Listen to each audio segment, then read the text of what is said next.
Good morning વિદ્યાર્થી મિત્રો. ગયા વિડિયો લેક્ચરની અંદર આપણે સ્વાધ્યાય પોથીમાં જોયું હતું 1 થી 4 પેરેગ્રાફ. આપણું યુનિટ પૂરું થયું પછી આપણે 1 થી 4 પેરેગ્રાફ જોયા હતા. હવે આજે આપણે જોઈએ છીએ 5મો પેરેગ્રાફ. દરેક વિદ્યાર્થી મિત્રો સ્વાધ્યાય પોથી ખોલીને બેસે અને પેન રાખીને બેસે. જે પ્રમાણે હું અહીંયાથી તમને ક્વેશ્ચન આન્સર લખાવું છું એ પ્રમાણે તમારે લખવાના છે. ચાલો, 5માની અંદર પહેલો આપણો સવાલ છે, what did Tejaswini see in the river? કે તેજસ્વીની એ નદીમાં શું જોવે છે? તો પેરેગ્રાફ પરથી આપણને ખબર પડે છે કે તેજસ્વીની નદીમાં શું જોવે છે?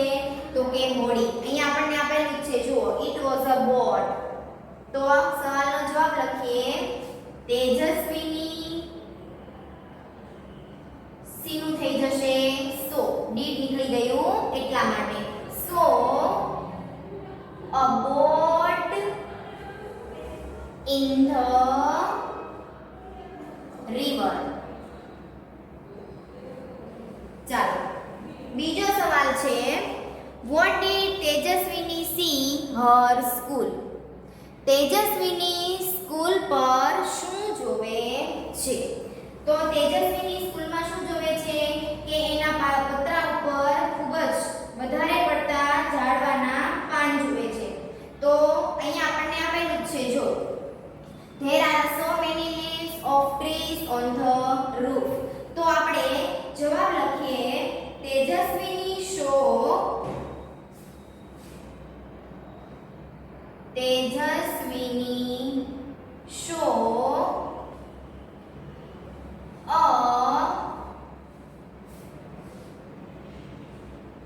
many leaves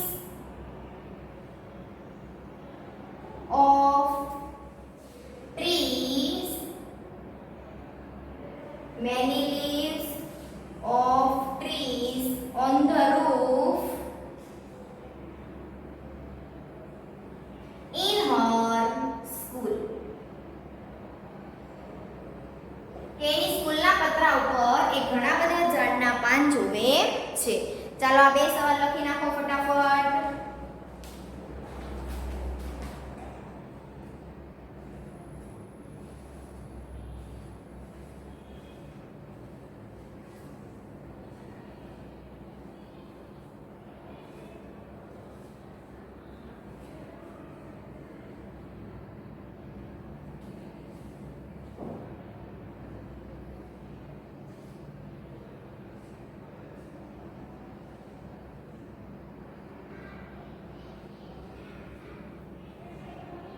ચાલો, લખાઈ ગયું.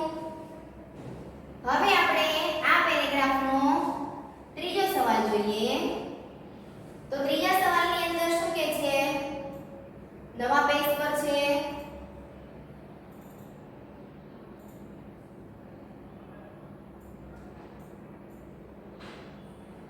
ચાલો, ત્રીજો સવાલ છે આપણો, what did Tejaswini decide? Decide એટલે નક્કી કરવું. તેજસ્વીનીએ શું નક્કી કર્યું હતું? તો આપણને ખબર છે, સ્ટોરી પરથી એણે એવું નક્કી કર્યું હતું કે હું એ બધા જ પાંદડાઓને સાફ કરી દઈશ, એટલે કે સ્કૂલનું પતરું સાફ કરી દઈશ. તો આપણે લખીએ, તેજસ્વીની ડિસાઇડેડ શું થશે? ડિસાઇડેડ, ડી નીકળી ગયું એટલા માટે. Decided to clean our school roof. સ્કૂલના પતરાને હું ક્લીન એટલે કે સાફ કરી દઈશ. Clean the school roof. ચાલો, આગળનો સવાલ જો, what did Tejaswini see in the river? તે નદી ઉપર શું જોવે છે? બોટ. જવાબ આવશે બી. what did Tejaswini see in the village? તે ગામમાં શું જોવે છે? શું જોવે છે? સ્કૂલ. તે ગામની અંદર પોતાની શાળા જોવે છે, એટલે જવાબ આવશે એ. ત્રીજું, where were the leaves? Where પાંદડાઓ ક્યાં છે તો કે રૂફ ઓફ હર સ્કૂલ, એના સ્કૂલના પતરા પર, એટલે જવાબ આવશે ડી. ચાલો લખી નાખો.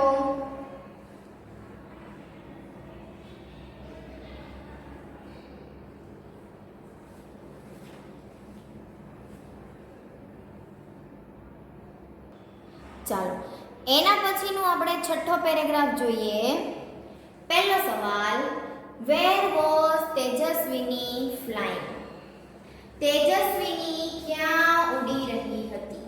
તો આપણને પેરેગ્રાફની પહેલી લાઈનમાં જ કીધું છે જો કે she was over the farms and fields, ખેતરો અને મેદાન પર. તો આપણે જવાબ લખીએ તેજસ્વીની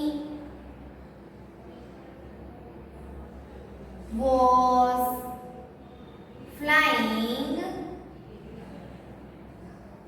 the farms and fields, ખેતરો અને મેદાનો પર. બીજો સવાલ છે, what did તેજસ્વીની notice? તેજસ્વીનીને શું ધ્યાનમાં આવ્યું? તો પેરેગ્રાફની અંદર આપણને લાઈન આપેલી છે, અહીંયા છે જો કે she noticed a flock of birds on her way, એના રસ્તામાં એને પક્ષીઓનું ટોળું જોયું. તો હવે બીજા સવાલનો જવાબ લખીએ. તેજસ્વીની noticed, ઉપરથી લખીએ હવે, a flock of birds, a flock of birds on her way, રસ્તામાં તે પક્ષીઓનું ટોળું જોવે છે. ત્રીજો સવાલ, what did તેજસ્વીની do? તેજસ્વીની શું કરે છે? તો જ્યારે પક્ષીઓનું ટોળું જોવે છે ત્યારે શું કરે છે? તો આપણને નીચેની લાઈનમાં જવાબ આપેલો છે જો કે she applied the brakes, તે શું લગાવે છે? બ્રેક લગાવે છે. તો આપણે ત્રીજો જવાબ લખીએ, તેજસ્વીની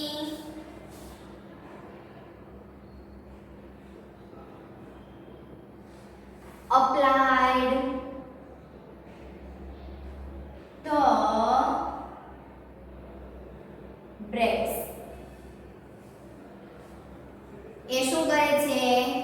તરત જ બ્રેક લગાવી દે છે. ચાલો લખી નાખો 3 એ 3 સવાલના જવાબ.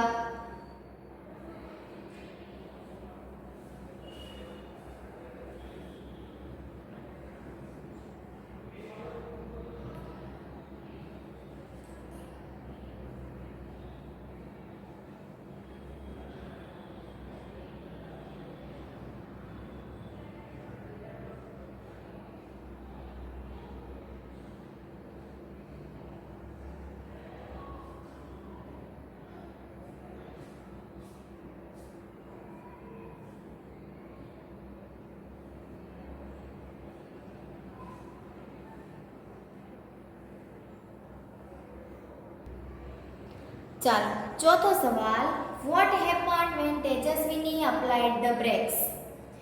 જ્યારે તેજસ્વીની બ્રેક લગાવે છે ત્યારે શું થાય છે? તો આપણે પેરેગ્રાફ પરથી એનો જવાબ શોધી લઈએ કે જ્યારે એ બ્રેક લગાવે છે ત્યારે શું થાય છે? જો આપણને કીધું છે કે fan stopped and the bike started coming down, ત્યારે શું થાય છે કે પંખો એ ફરવાનું બંધ કરી દે છે, અટકી જાય છે અને એની સાયકલ એ નીચે આવવા લાગે છે. તો આપણે લખશું. અને ચોથો સવાલનો જવાબ પણ આપણે સાથે સાથે સમજી લઈએ, પાંચમાનો, what did Tejaswini do when the bike started coming down? જ્યારે એની સાયકલ નીચે આવે છે ત્યારે તેજસ્વીની શું કરે છે? તો પેરેગ્રાફમાંથી જોઈએ આપણે, એવું કીધું છે કે જ્યારે એ નીચે આવે છે તેજસ્વીની closed her eyes and held the handle tightly, એ ખૂબ જ મજબૂતાઈથી હેન્ડલ પકડી રાખે છે અને પોતાની આંખોને બંધ કરી દે છે. તો હવે આપણે ચોથો સવાલ લખીએ, what happened when Tejaswini applied the brakes? તો આપણે પહેલા સવાલમાંથી લખીએ, when તેજસ્વી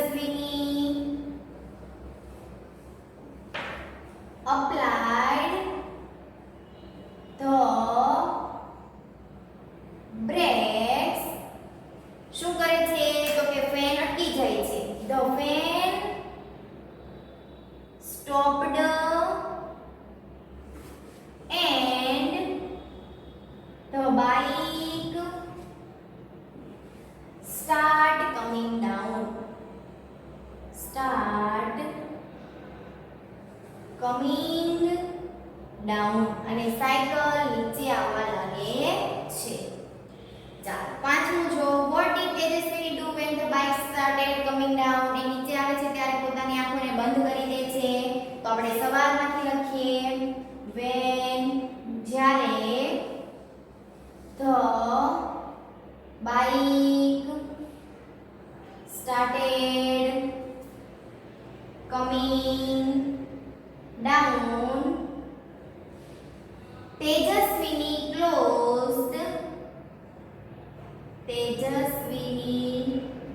closed her eyes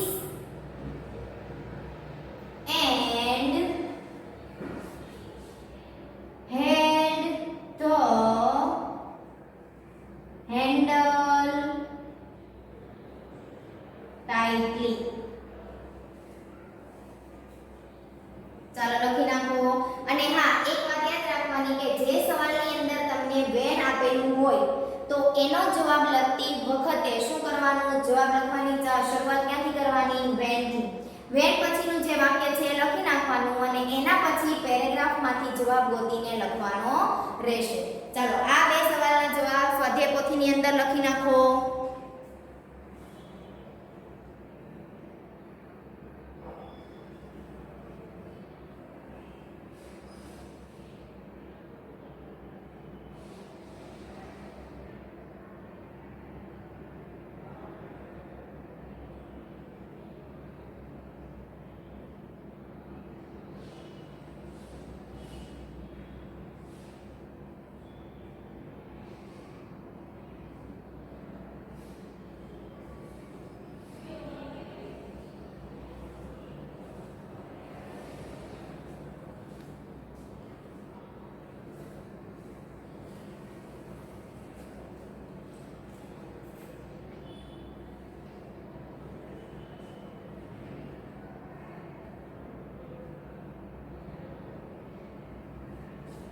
ચાલો આની આગળ જોઈએ આપણે આ પેરેગ્રાફના ઓપ્શન એટલે કે વિકલ્પો જોઈએ.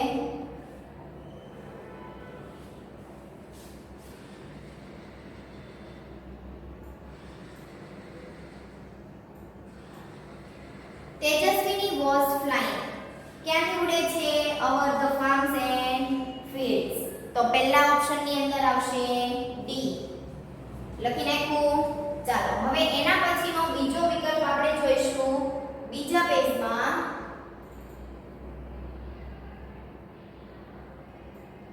જો બીજો વિકલ્પ છે વોટ કેમ ઇન તેજસ્વીનીસ વે. તેજસ્વીનીના રસ્તા પર શું મળે છે? તો તેજસ્વીનીને રસ્તા પર શું મળે છે? Flock of birds. તો બીજા વિકલ્પની અંદર શું આવે? સી. ત્રીજું when Tejaswini applied the brakes. એ બ્રેક ક્યારે લગાવે છે? સોરી જ્યારે તે બ્રેક લગાવે છે ત્યારે શું થાય છે? તો કે ફેન સ્ટોપ્ડ. પંખો ફરવાનો અટકી જાય છે. તો એની અંદર આવશે સી. તો ફેન સ્ટોપ્ડ. ચાલો લખાઈ ગયું. આના પછી આપણે જોઈએ સાતમો પેરેગ્રાફ. સાતમા પેરેગ્રાફની અંદર શું આપણને કયા કયા સવાલો પૂછેલા છે? તો કે પહેલો સવાલ છે કે what did તેજસ્વીની realize. તેજસ્વીની શું અનુભવે છે? realize એટલે એને શું થયું? તો આપણે લખીએ કે એને એવું રિયલાઇઝ થાય છે કે મેં અત્યાર સુધી જે જોયું હતું એ શું હતું? ફક્ત સપનું હતું. તો આમાંથી શોધીએ. અહીંયા છે oh my God it was a dream. મેં જોયેલું એ શું છે? ફક્ત સ્વપ્ન. તો જવાબ લખીએ તેજસ્વીની realized. Tejaswini realized that it was a dream. આ શું હતું? ફક્ત એક સ્વપ્ન. What did Tejaswini promise herself. એ પોતાની જાતને શું પ્રોમિસ આપે છે? શું વચન આપે છે?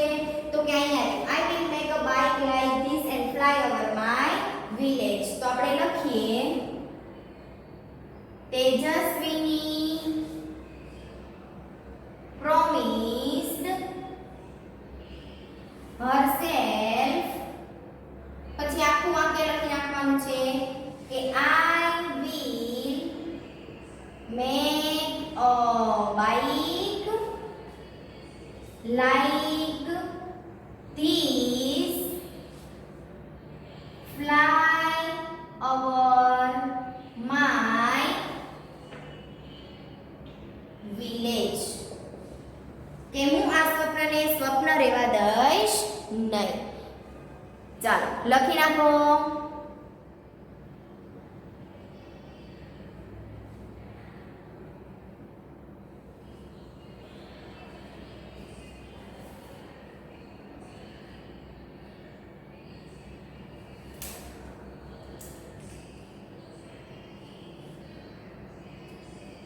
ચાલો લખાઈ ગયું.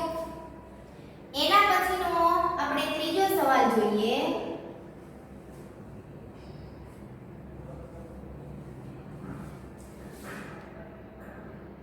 The flying bike was a dream, true or false? એ ઉડતી સાયકલનું એનું ફક્ત સ્વપ્ન હતું. ટ્રુ કે આ વાક્ય સાચું છે. તો આમાં આવશે ટ્રુ. ચાલો એના પછી આપણે પહેલો ઓપ્શન જોઈએ.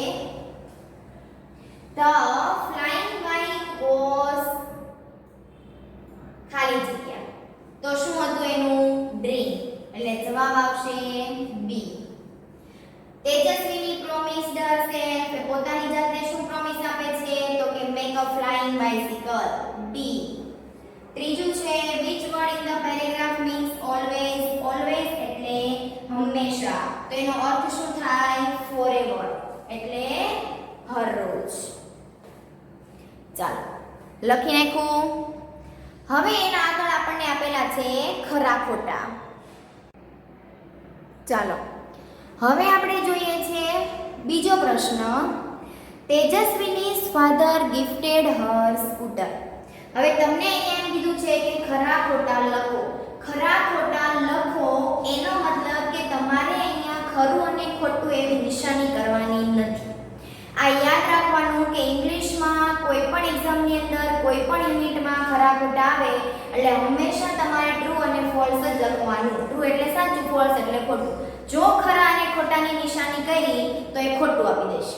ચાલો પહેલું છે તેજસ્વીની ફાધર ગિફ્ટેડ અ સ્કૂટર. નહીં, શું આપેલી હતી? સાયકલ. એટલે આ વાક્ય કેવું છે? ફોલ્સ. તમારે જવાબ મારી સાથે સાથે લખતા જવાના છે. દરેકે પોતાની સ્વાધ્યાય પોથીમાં હું અહીંયા જે તમને સવાલ જવાબ ખરા ખોટાના જવાબ લખું છું અને પુરાવું છું એ પ્રમાણે તમારે મારી સાથે લખવાના છે. બીજું છે તેજસ્વીની was proud to see the bicycle. એ પોતાની સાયકલ જોઈને ખૂબ જ ગર્વ અનુભવે છે. સાચું. તો જવાબ આવશે ટ્રુ. એના પછી there was a blue button near the bell. Blue કલરનું બટન નથી, કેવું છે? રેડ.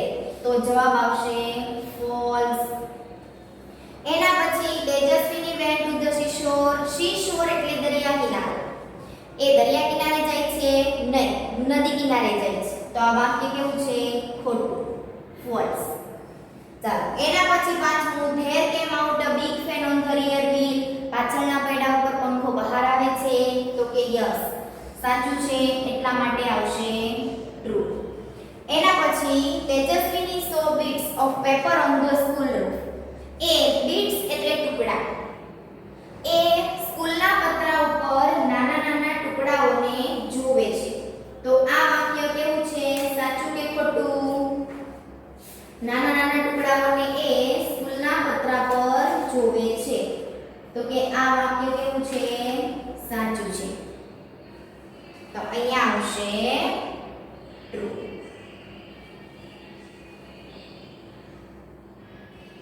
ચાલો આગળ જોઈએ. સોરી, છઠ્ઠા વાક્યની અંદર આવશે ફોલ્સ, કેમ કે bits નો આપણને ઉલ્લેખ કરેલો નથી સ્ટોરીમાં.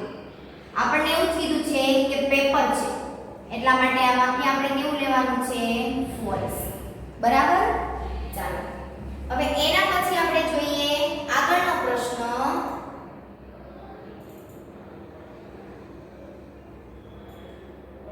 આગળ બે ખરા ખોટા છે, પહેલા જોઈ લઈએ. સાતમું તેજસ્વીની show a flock of birds on her way. તે રસ્તામાં પક્ષીઓનું ટોળું જોવે છે. આ વાક્ય કેવું છે? સાચું, એટલે આવશે ટ્રુ.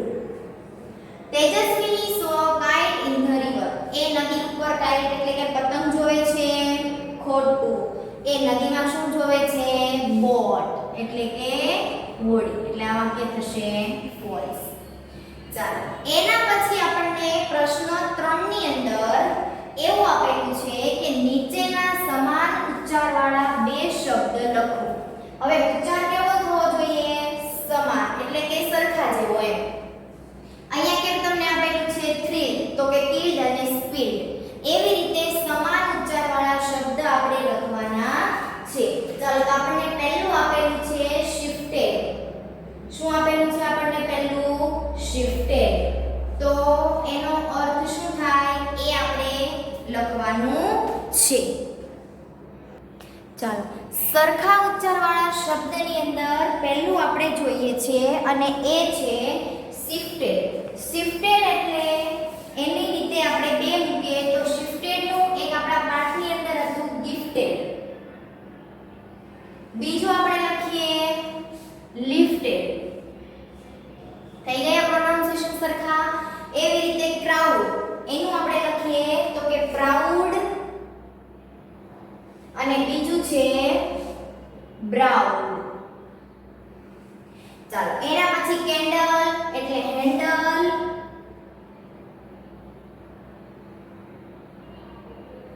અને બીજું છે પેન્ડલ.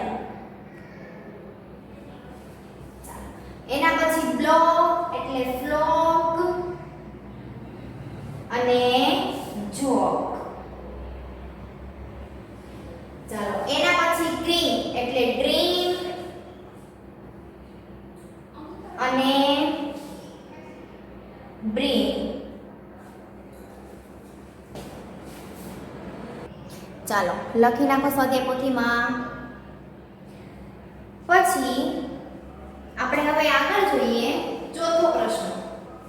ચોથા પ્રશ્નની અંદર શું કીધું છે આપણને? તો કે ટેન્સ આધારિત છે, એટલે કે કાળ આધારિત.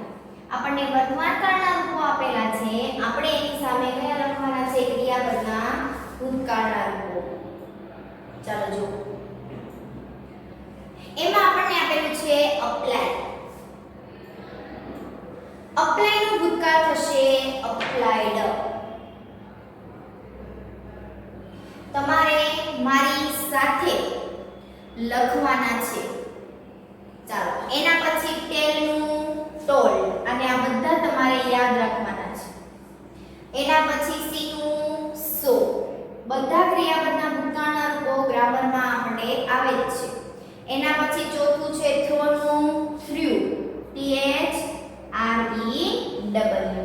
કમ નું કેમ, CAME. give નું gave, GAVE. એના પછી feel નું felt, FELT. ring નું rang, RANG. think નું thought, TAUGHT. sorry, think નું thought, આ તો મેં ડોટ લખ્યું છે. think નું ભૂતકાળ થશે thought, THOUGHT.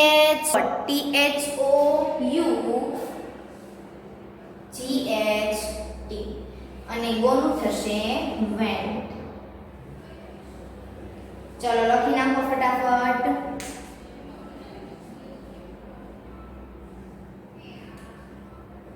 લખાઈ ગયું? ચાલો એની આગળ આપણે જોઈએ તો પ્રશ્ન 5 ની અંદર એક આપણને પેરેગ્રાફ આપેલો છે, અને એનો મતલબ શું છે? તો કે આ પેરેગ્રાફ આપણે વાંચવાનો છે. હવે આ પેરેગ્રાફ છે ને આપણા યુનિટનો નથી.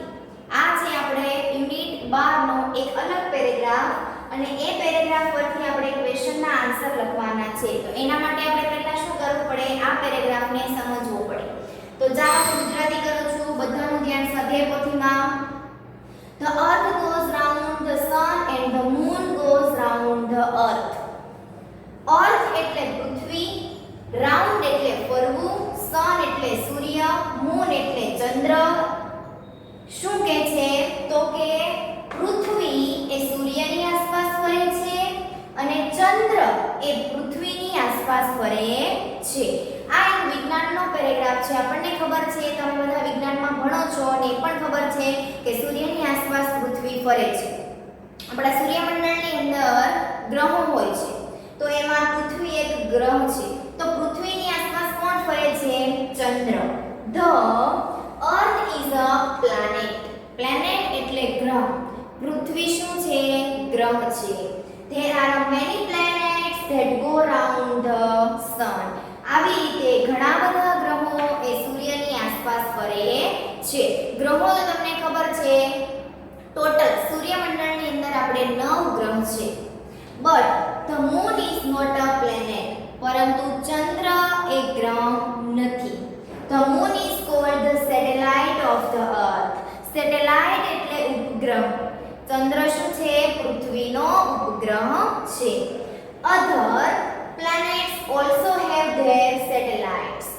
જેવી રીતે પૃથ્વીનો ઉપગ્રહ ચંદ્ર છે એવી રીતે ઘણા બીજા ગ્રહોના પણ ઉપગ્રહો છે.